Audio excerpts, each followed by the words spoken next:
Olá, tudo bem? Mais uma vez estou aqui reunido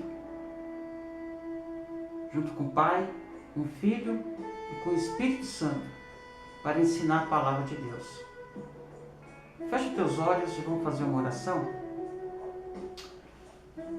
Pai, em nome de Jesus, abençoe esse estudo, Senhor. Esteja na direção.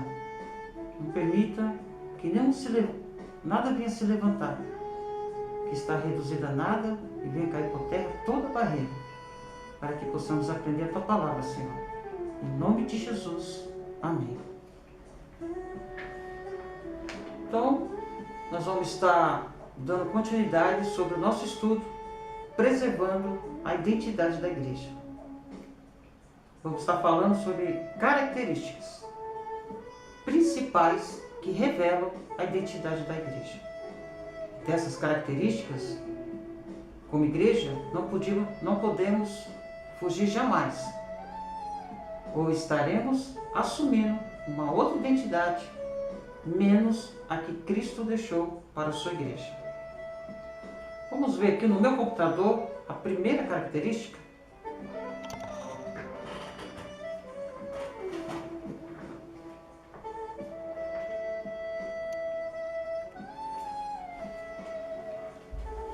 Então, a primeira característica, um amor devoto a Deus. Como demonstrar esse amor devoto a Deus?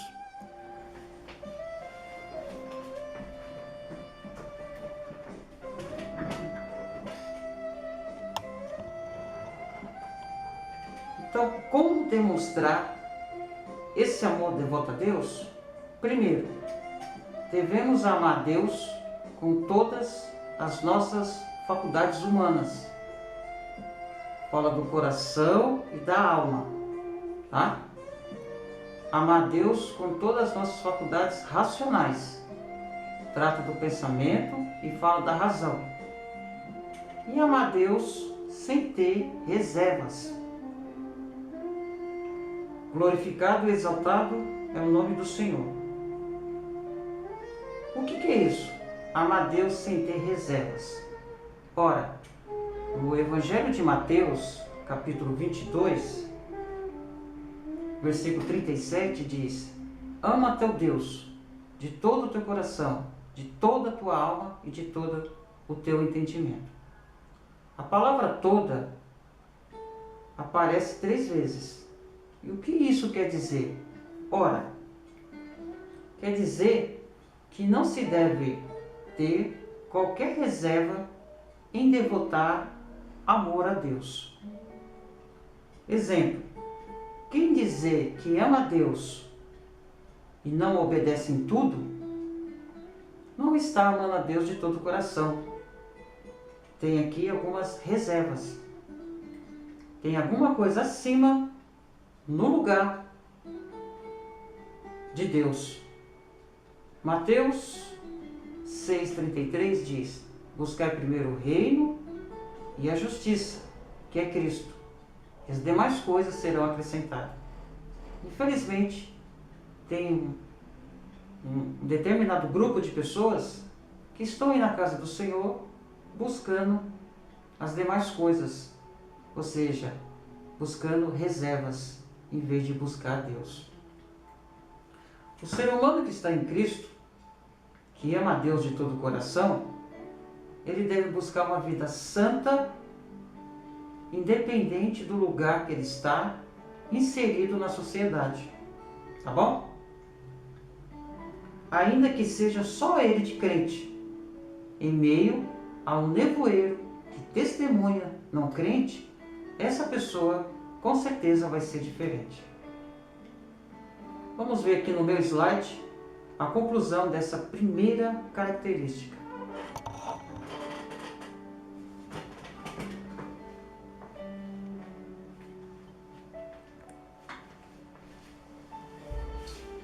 Então temos aqui a conclusão da primeira característica: amar a Deus sobre todas as coisas. Amar a Deus sem ter reservas. Amar a Deus com uma vida santa, em qualquer lugar que estiver inserido, na sociedade, essa pessoa tem que ser diferente. Por quê? Porque o ser humano que está em Cristo é filho da luz e também a luz do mundo. A luz não muda o ambiente, denuncia e repudia as trevas e está intimamente relacionado com o nosso testemunho.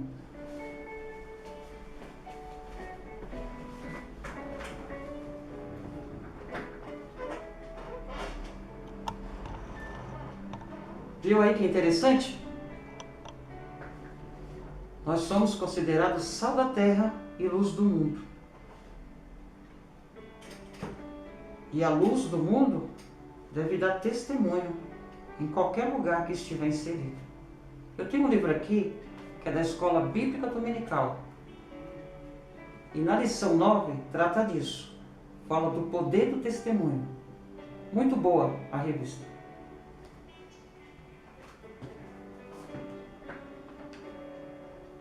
Segunda característica: um amor devoto ao próximo. Sobre a luz da Bíblia, como devotar esse amor sob a luz da Bíblia? Vamos ver aqui no meu computador a respeito desse assunto.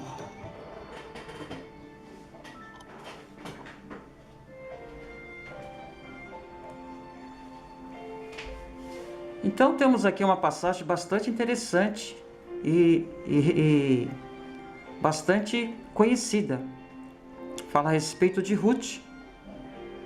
Noemi fala a respeito de órfão. Não ensina só pelo lado social, mas tem um lado espiritual também.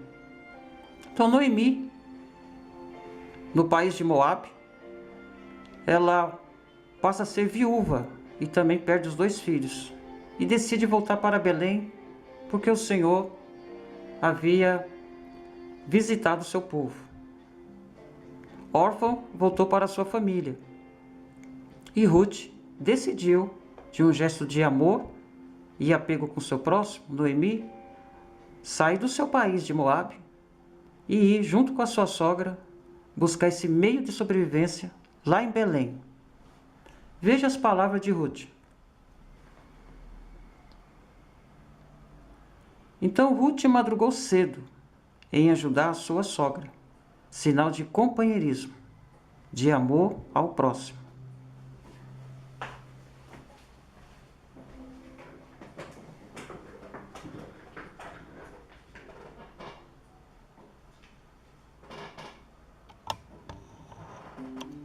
Então a história de Ruth, para você que não conhece muito da Bíblia, conta a vida de uma família de imigrantes que sai do seu país, da sua terra natal, e vai para um outro país chamado Moabe, em busca de sobrevivência. E Noemi, nesse país de Moabe, perde seu esposo e seus filhos, ficando apenas com 2 noras. Sabemos que Orfa, uma das noras, voltou para sua família, mas Ruth decidiu sair do seu país de Moabe e ir acompanhar Noemi para o seu país de Natal, de Belém, para ali buscar o meio de sobrevivência. Então Ruth sai do seu país, Moabe, e acompanha Noemi para Belém, a sua cidade natal. Vamos ver aqui no meu computador que não foi obra do acaso este fato acontecer. Não foi obra do acaso este fato acontecer no meu computador.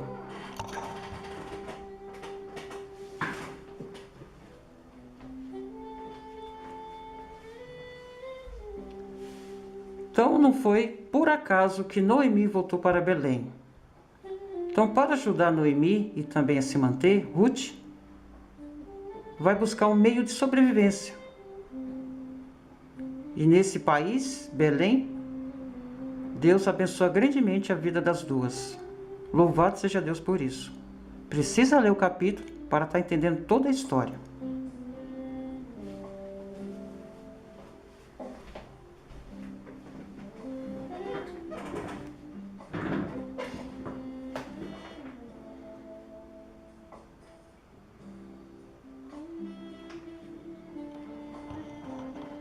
Então, amados, você que está assistindo esse vídeo, Deus ajuda quem cedo madruga, tá?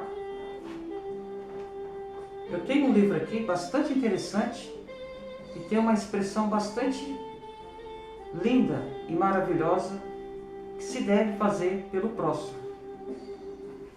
Vê se vocês conseguem ver. Deus ajuda quem cedo madruga. Deixa eu ler aqui uma passagem que está na página 43 desse livro. Vem comigo. Deixa eu abaixar um pouco aqui. Então, não devemos permitir que alguém saia da nossa presença sem se sentir melhor e mais feliz. Palavra de Madre Teresa de Calcutá. Então, Noemi foi agraciada com a presença de Ruth. Ruth não permitiu que a sua sogra saísse da presença dela sem se sentir feliz e melhor da sua vida. Como Igreja de Cristo, devemos fazer isso também para o nosso próximo.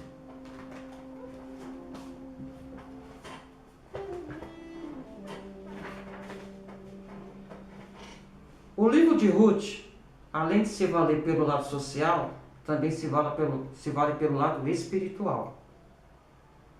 Então, no livro de Ruth há uma simbologia entre Cristo e a sua igreja, entre Deus e o pecador. Por quê? Porque não se vale só pelo lado social, também tem um lado espiritual. Veio aqui no meu computador uma figura bastante ilustrativa, umas palavras bastante ilustrativas que vai dar um entendimento melhor sobre o assunto.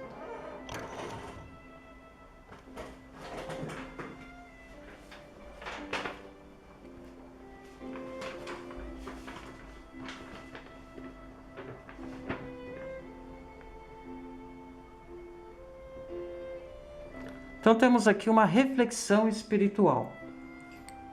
No livro de Ruth, capítulo 2, versículo 8, tem essa expressão: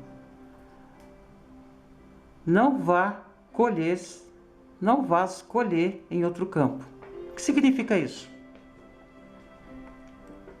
Outro campo tipifica aqui o mundo pecaminoso.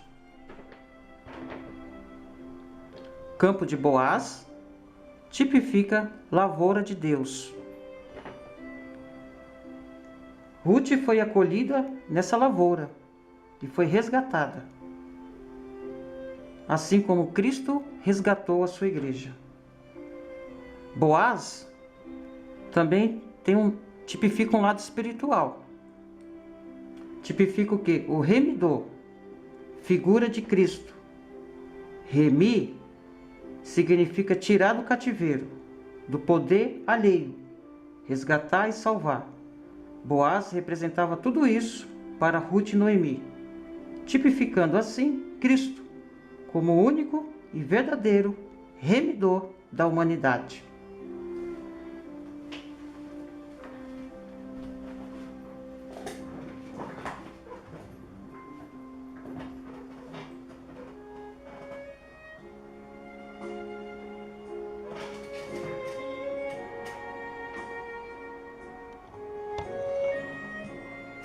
Viu aí que interessante? Estudando a Bíblia se percebe isso. Boaz então resgatou Ruth, como Cristo resgatou a sua igreja. Em 2 Coríntios, capítulo 5, versículo 18, fala sobre isso. Boaz se casa com Ruth, e suscita assim a descendência que antes parecia haver ter sido perdido. Vamos ver aqui no meu computador novamente algo que fala mais a respeito desse assunto.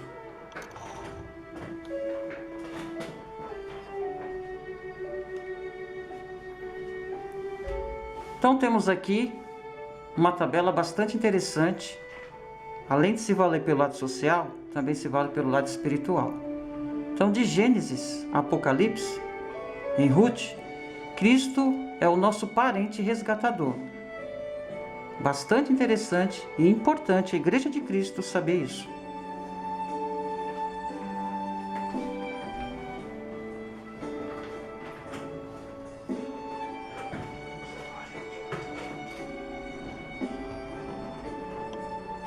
Então, a maravilhosa história do livro de Ruth se encerra com a genealogia de Davi. Olha, Boaz gerou Obed, que gerou a Jessé, que gerou a Davi. Tá? Está no livro de Ruth, capítulo 4, 21 e 22. Vamos ver aqui também uma outra característica de amor devoto ao próximo. No meu computador.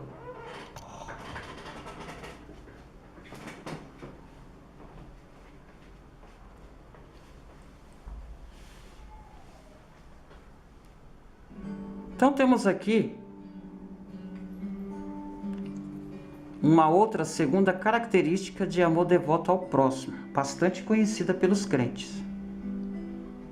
Fala do bom samaritano que prestou voluntariamente uma assistência social ao próximo.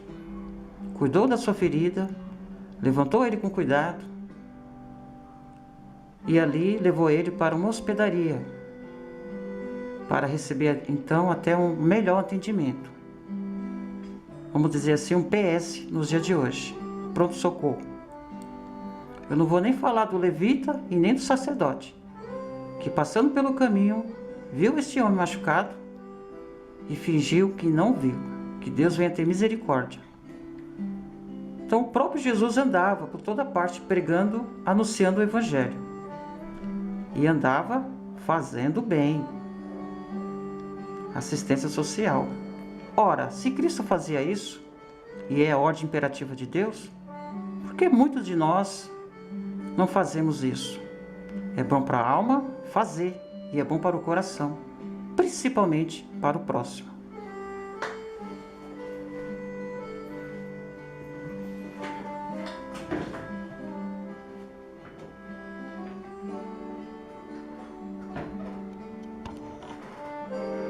Então, o amor pelo próximo, por incrível que pareça, é ordem imperativa de Deus, tá bom? Boaz, o bom samaritano, obedeceu essa ordem. Como Igreja de Cristo, devemos também obedecer, praticar e vivenciar essa ordem. Por quê? Porque amanhã ou depois, pode ser eu, pode ser você, que vai precisar de uma ajuda. E não sabemos de onde vai vir. Vamos ver aqui uma reflexão bíblica no meu computador.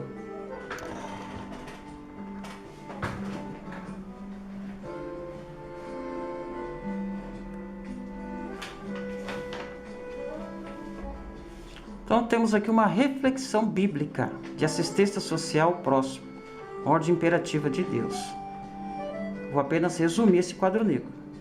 Então em Levítico 19:10 e Deuteronômio 15, 10 e 11, fala disso. Que é o que? Ordem imperativa de Deus, socorrer os necessitados. Tiago, capítulo 1, versículo 27, também fala sobre isso. É ordem imperativa de Deus. Vamos ver já o próximo slide, que também fala sobre esse assunto. Então temos aqui algumas instituições praticando a ordem imperativa de Deus. Fazer o bem, faz bem sem olhar para quem. É dever da Igreja de Cristo, pessoa que está em Cristo, ajudar o seu próximo.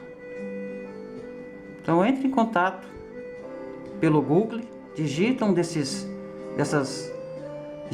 instituições de caridade e visita e procura ser um voluntário, porque é a ordem imperativa de Deus.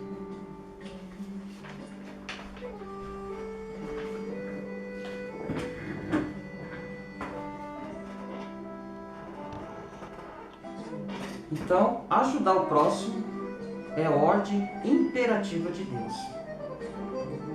Terceira característica: um amor devoto à Bíblia, à sã doutrina, aos ensinamentos de Deus. 1 Timóteo, capítulo 4, versículo 16, fala sobre isso, tá? Eu e você que está em Cristo, devemos preservar essa doutrina, devemos ter o cuidado sacerdotal para que ninguém venha nos tapear, para que ninguém venha nos ensinar uma inverdade. Então, temos que tomar cuidado com isso. Vamos ver aqui no meu computador o próximo slide.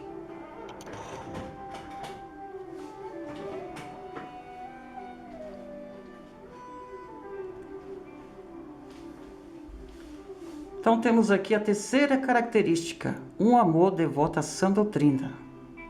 Veja esse irmão com 2 megafones. A Bíblia diz que é uma expressão que a igreja, pessoa em Cristo, usa para afirmar uma verdade. Quando uma mentira está sendo anunciada, quando uma inverdade está sendo ensinada. Devemos tomar cuidado com as doutrinas de homens e doutrina de demônio. 1 Timóteo, capítulo 4, do 1 ao 16, fala sobre isso.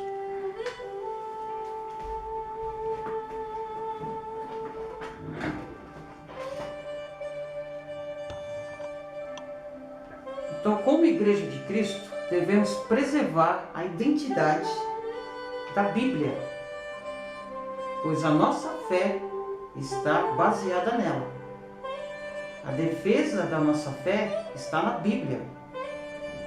E nunca a nossa fé foi tão bombardeada como tem sido nos últimos dias. Hoje existe fé na fé. É uma nova doutrina que está sendo surgindo. Está surgindo. E muitos estão aceitando isso. Isso, na verdade, não é fé em Deus, é fé na fé. Se você acredita, você tem. Se você acredita, você possui. Temos que tomar cuidado com isso. A nossa fé tem que ser depositada exclusivamente em Deus, Criador do céu, da terra e do mar. A nossa fé não pode ser fundamentada em outro fundamento. Tem que ser fundamentada em Cristo. Assim teremos sucessos espirituais na nossa vida, em nome de Jesus. Então a Igreja de Cristo precisa preservar a sua identidade, que é o amor a Deus, sem ter reservas, o amor ao próximo, que é a ordem imperativa de Deus, e o amor à sã doutrina, amor à Bíblia. Louvado seja Deus por isso. Então fica aqui o final da parte 6 do nosso estudo. Vou já deixar em tela a parte 7, preservando a identidade da igreja. Deixo aqui também o meu abraço e obrigado por mais uma vez você ter ouvido a Deus. Que Deus vem a cada dia estar na tua vida. Se você der esse lugar para Ele, com certeza Ele vai fazer grandemente obra na tua vida. Um beijo no teu coração. E uma próxima oportunidade a gente vai estar postando a parte 7 do estudo. Veja no meu computador, que eu já vou deixar em tela isso para você.